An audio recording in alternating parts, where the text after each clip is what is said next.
प्यारे बच्चों, कल आपने पढ़ा था चिट्ठी का सफ़र पाठ में किस तरीके से पिन कोड की शुरुआत हुई।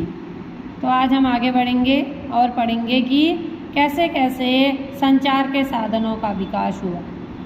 देखिए, बहुत पुराने समय में कबूतरों के द्वारा संदेश भेजे जाते थे। किसके द्वारा भेजे जाते थे?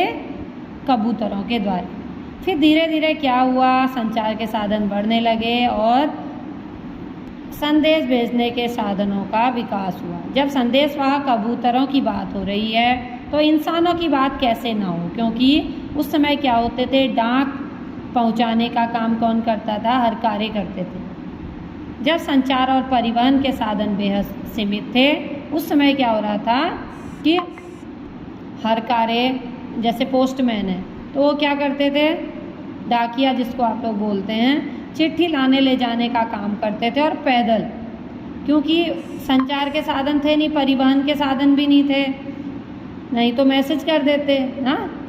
लेकिन कि उनको क्या करना पड़ता था, ना गाड़ियाँ थी, कुछ भी नहीं था, आने जाने का कोई साधन था ही नहीं। तो लोग क्या करते थे, जो हरकारे होते थे पैदल जाते थे।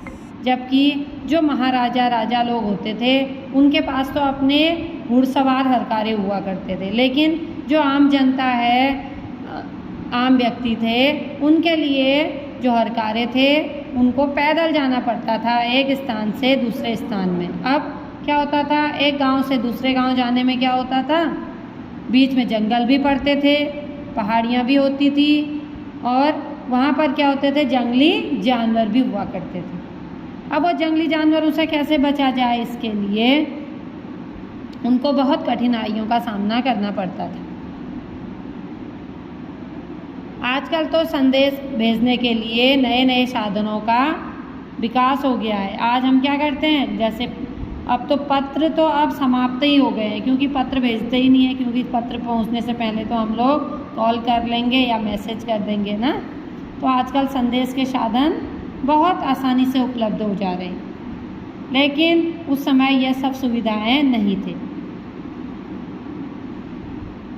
आजकल हम लोग क्या करते हैं, एक देश से दूसरे देशों को भी हवाई जहाज, पानी के जहाज जाने कैसे कैसे साधनों से संदेश भेज सकते हैं, लेकिन उस समय कोई भी सुविधाएं नहीं थी। देखिए, डाक विभाग पत्र, मनी ऑर्डर के साथ साथ ईमेल, बधाई आदि लोगों तक पहुंचा रहा है। आजकल क्या कर रहा है, देखिए, आजकल डाक लाने ले जाने का काम बहुत आसानी हो गई है, आसान हो गया है। आजकल मनी ऑर्डर करना है तो हम लोग क्या करते हैं, गूगल पे कर देते हैं। तो पहले क्या होता था, मनी ऑर्डर करना पड़ता था।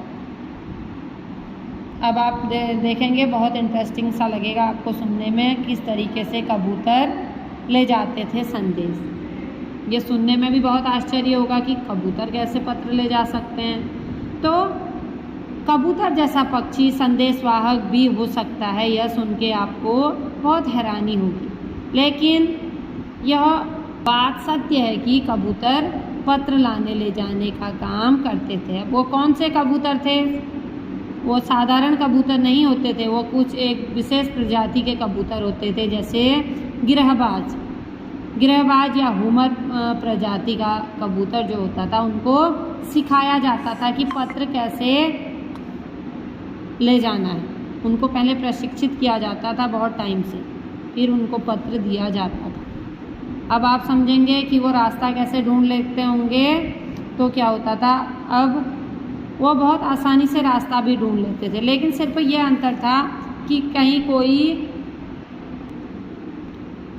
कबूतर को कुछ दुर्घटना में घटित ना, उसके साथ कोई दुर्घटना घटित ना हो जाए, इसके लिए एक कबूतर और भेजा जाता था जो उसकी मदद करता था। उसको कुछ दिक्कत हो गई तो उसका पत्र वो आसानी से उसके गंतव्य स्थान तक पहुंचा सके।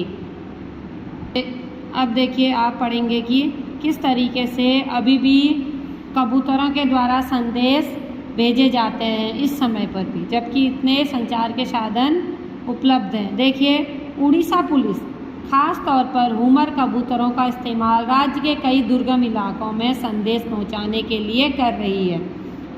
दुर्गम इलाके यानी जहां पर पहुंचना संभव नहीं है। अब देखिए, कानून व्यवस्था, संकट और अन्य मौक़ों पर संदेश के लिए कबूतर बहुत ही उपयोगी साबित हुए हैं, क्योंकि जब जहाँ जो व्यक्ति नहीं जा पाता था वहाँ कबूतरों को भेजा जाता था। और एक तो ये था, दूसरी बात ये थी कि कबूतरों की संदेश सेवा बहुत सस्ती और उन पर खास खर्च भी नहीं होता था।